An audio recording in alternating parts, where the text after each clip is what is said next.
Olá, sétimo ano. Hoje a gente vai falar sobre a questão da regionalização do Brasil. Então, vamos lá? Então, primeiro a gente vai definir o que é regionalização, tá certo? Então, regionalização significa dividir ou delimitar uma determinada área da superfície, de acordo com as características, tanto de semelhança como de diferença, tá certo?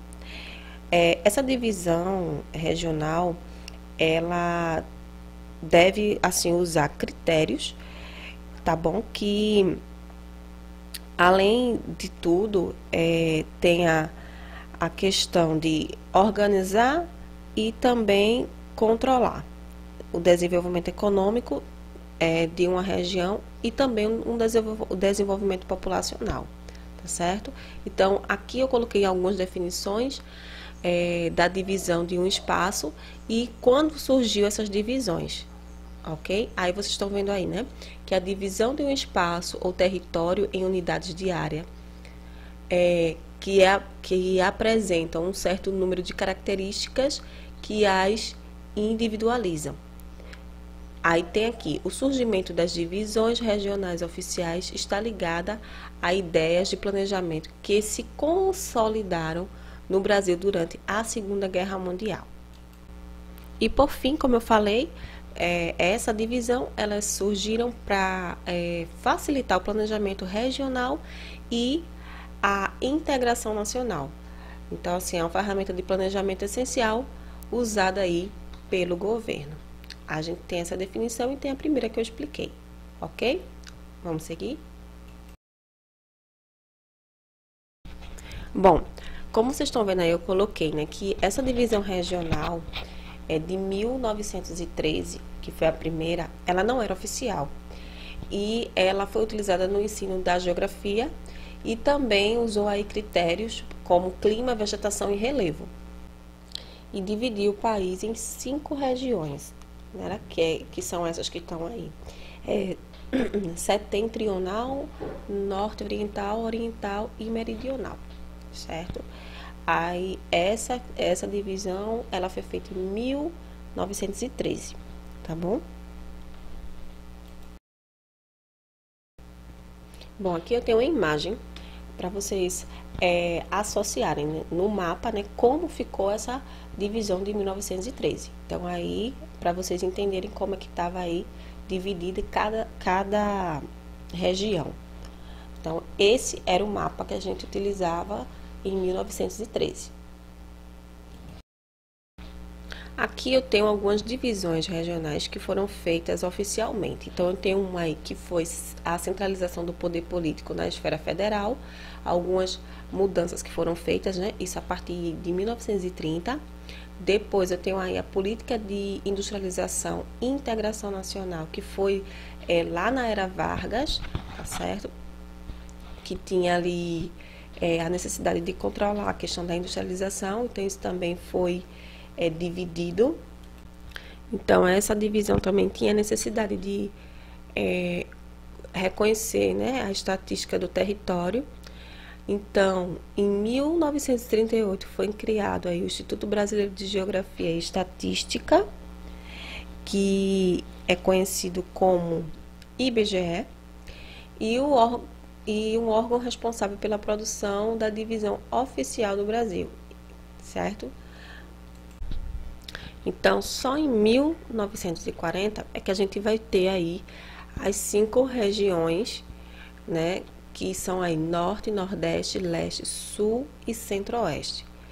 Então, o que é que fazia aí? Como eu falei para vocês, esse conceito se baseava nos elementos naturais, no clima, no relevo e a vegetação daquele determinado solo, daquele determinado ambiente, certo? Então, os estados membros deveriam se encaixar nas grandes regiões, ou seja, aquela região que tivesse características semelhantes, os estados, na verdade, né, que tivesse características semelhantes, ficariam ali numa mesma região, certo? Numa unidade só. Aqui eu coloquei o mapa para que vocês entendessem aí como ficou aí essa divisão, a partir de 1940.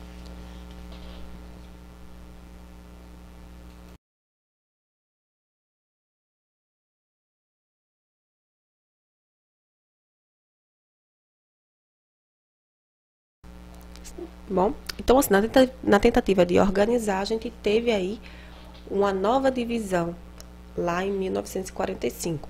Essa se baseava em tais critérios, né, na região natural, e o Brasil também passou a ter 7 regiões, que são elas que vocês estão vendo aí, que é o Norte, Nordeste Ocidental, Nordeste Oriental, Centro-Oeste, Leste, Setentrional,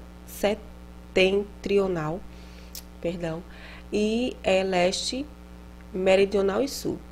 E também teve aí a criação de vários territórios, como Fernando de Noronha, em 1942, o Amapá, Rio Branco, Guaporé e Ponta Porã. Isso em 1943. Aqui está uma imagem para que vocês compreendam como ficou essa divisão. Então, dá uma olhada nesse mapa, que vocês vão entender no mapa como foi dividido.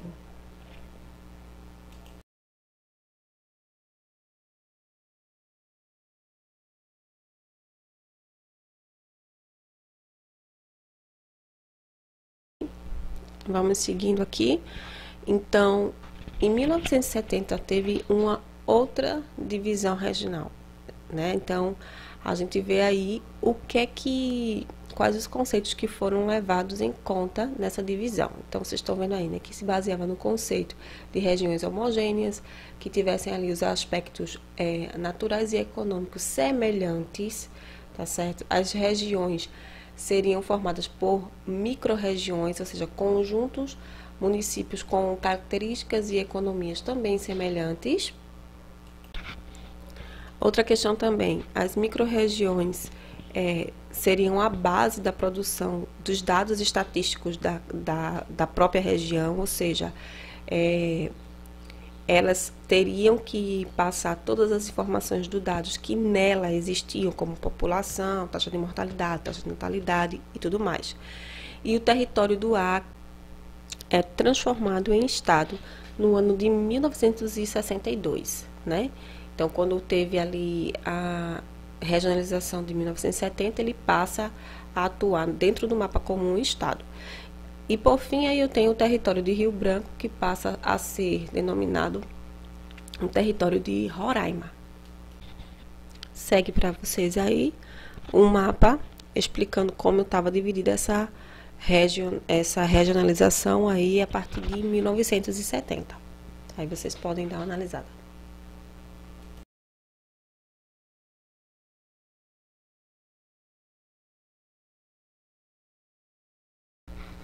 Bom, seguindo adiante, eu tenho aí a regionalização de 1990, certo? Essa se baseava nas macro-regiões, que combinavam aí os elementos demográficos e econômicos dessa região. E a divisão do território nacional em micro-regiões, baseadas nas influências dos centros urbanos. Os territórios de Roraima e Amapá são transformados em estado a partir de 1988, a criação também do estado de Tocantins e a extinção do território de Fernando de Noronha, incorporado ali, então, ao estado de Pernambuco. Então, essa divisão é a divisão regional oficial da atualidade, tá certo? Agora a gente vai entender qual a função do IBGE dentro dessa formação, tá bom? Aí, vou dar uma pausa aqui nessa imagem e vou explicar para vocês, enquanto vocês entendem como ficou essa regionalização. Vejam só, o IBGE, né, ele, no caso, Instituto Brasileiro de Geografia e Estatística, né, mais conhecido, né, como IBGE, utiliza aí, gente, critérios para organizar os seus estudos, como a estrutura da população, a formação de ocupação do solo, a estrutura da hierarquia urbana, o consumo, nível cultural, e o estágio do desenvolvimento de cada área, certo? Então, assim, a extensão territorial é a grande existe uma grande variedade de elementos naturais e culturais. Então, cada região, ela vai possuir aí características semelhantes. Por exemplo, se você for olhar os estados do Nordeste, eles se complementam entre si, mesmo tendo culturas, às vezes, diferenciadas, mas elas se entrelaçam, né? Então, isso aí faz com que esses estados façam parte desse território. É importante também destacar que a divisão regional do IBGE utiliza os limites também físicos dos estados, certo? Para agrupá-lo dentro dessas regiões, certo?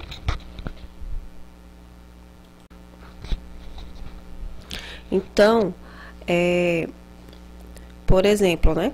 Se você for ver, né, ao lado de uma área quente do sertão, a gente tem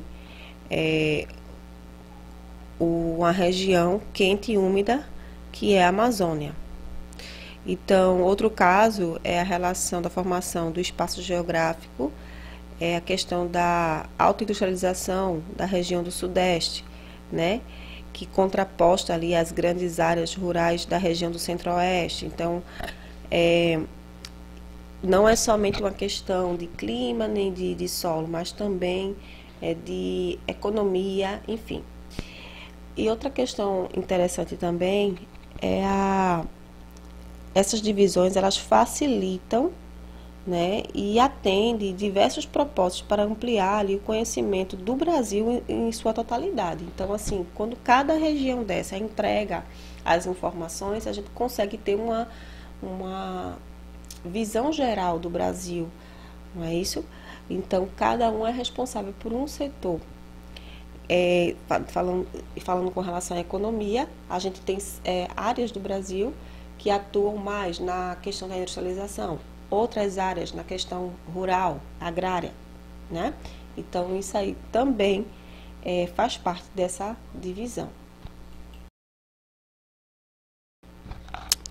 Bom, então, as regiões também podem ser classificadas como regiões ou divisão, né, geoeconômica, que são os complexos regionais.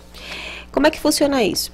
Então, assim, em 1967, o geógrafo Pedro Pinchas, ele elaborou uma divisão com base no processo histórico de formação do território brasileiro, considerando especialmente os efeitos da industrialização.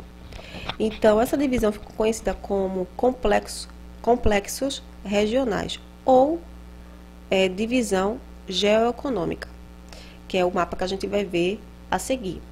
Então, com essa proposta, ele buscou refletir sobre a realidade do país e compreender os mais profundos contrastes.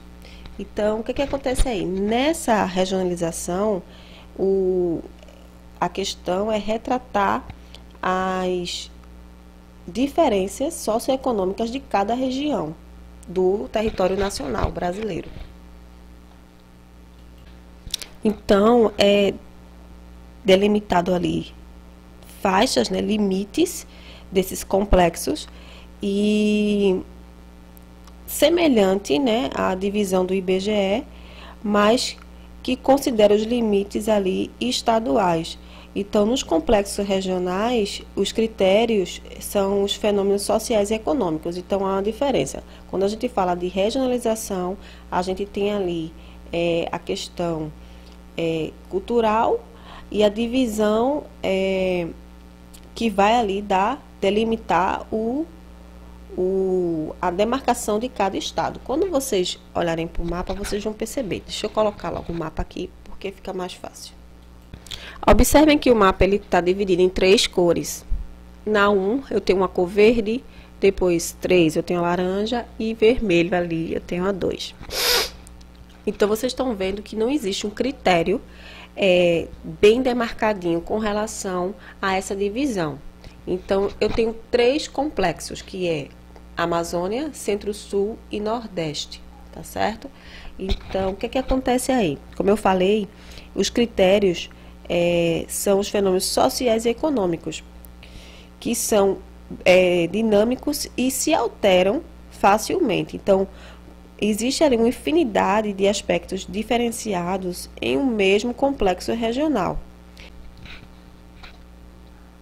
Bom, se você for comparar esse mapa com o da divisão do IBGE, você vai ver, né, que o estado de Minas Gerais, né, que na divisão do IBGE ele faz parte por completo da região sudeste. Já nesse mapa aí, a parte norte, sua porção norte, vai fazer parte ali de outra região, então faz ali o limite com a Bahia. Então, existe ali uma diferençazinha. Estão percebendo? Observaram aí? Onde está marcado? Então, é isso que acontece. Então, vejam só. Essa divisão, então a gente tem que ver aí a divisão, né, da questão geoeconômica, que é esse mapa. Então, não confunda. Então, tem a divisão ali, que a gente conhece como divisão dos aspectos regionais, tá certo?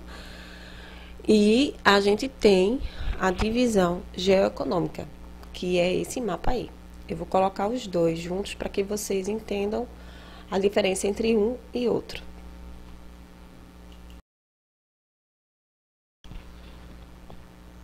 Pronto, aqui eu tenho o mapa da divisão regional, que é este daqui.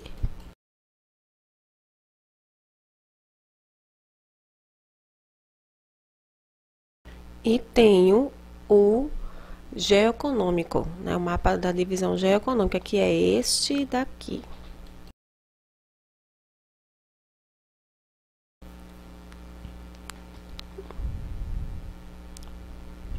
Certo, gente?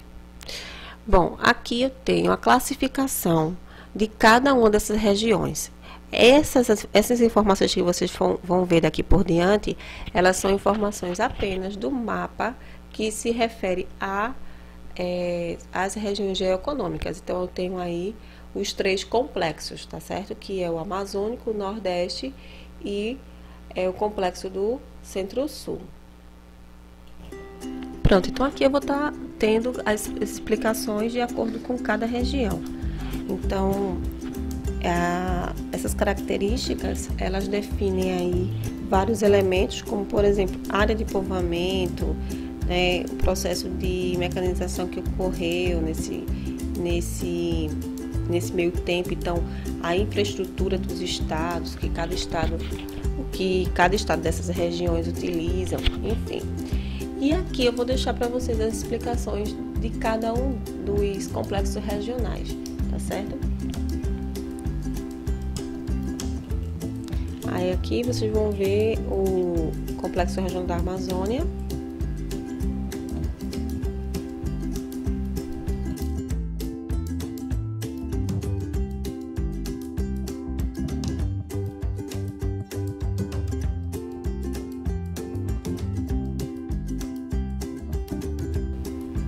Aqui eu tenho o Complexo Regional do Nordeste e suas características.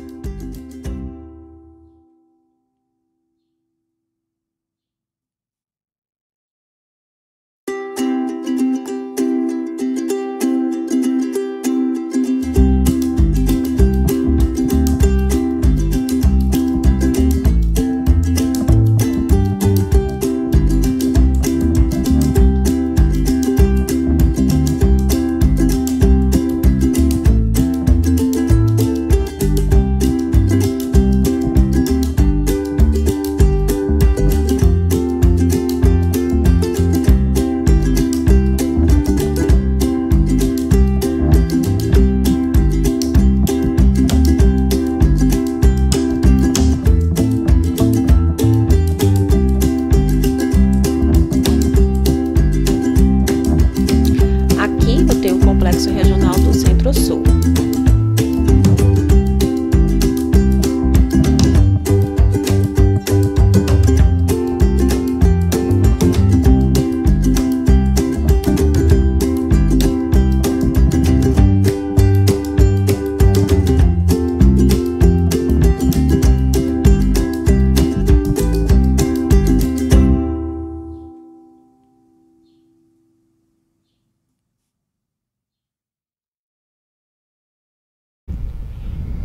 Bom, gente, a partir daqui a gente vai ver alguns gráficos que vai mostrar como acontece o processo de globalização nessas regiões e as desigualdades em cada região. Então, assim, com a pesquisa de globalização, a gente consegue apontar as dificuldades que cada região ela possui. Aí aqui eu tenho as diferenças, né? Onde tem aí, né, um grande desafio. Aí tem grande desafio superar as diferenças socioeconômicas entre complexos regionais. Então, nesse gráfico aqui, eu tenho aqui um índice de desenvolvimento muito grande no Sudeste, e aí eu vou tendo uma queda gradativamente, tá certo? Aí vocês estão vendo aí, né, as regiões que possuem aí um PIB mais elevado, não é isso?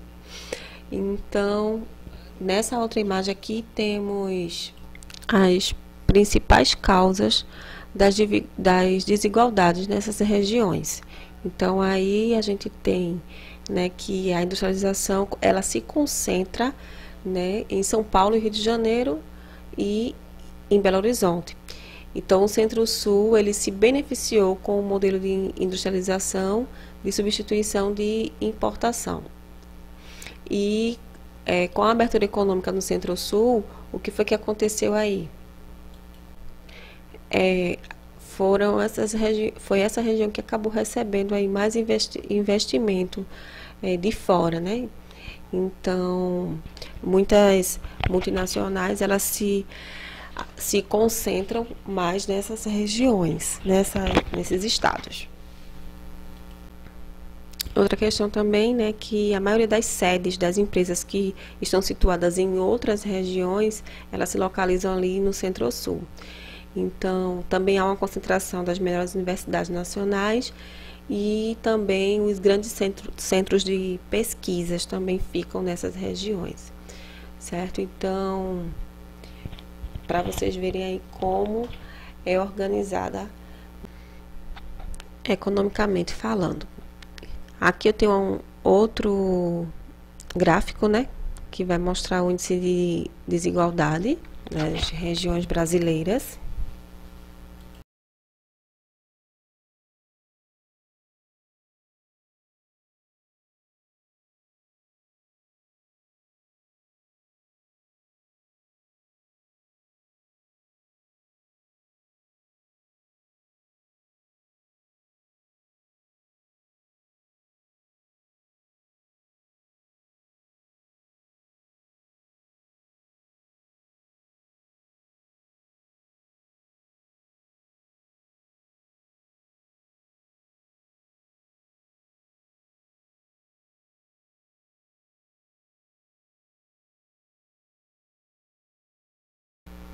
E finalizando, eu tenho aqui, né, a integração regional, ou seja, o que cada região tenta fazer para melhorar essas desigualdades. Cada região tem a sua própria proposta para melhorar o desenvolvimento dentro do seu território, certo?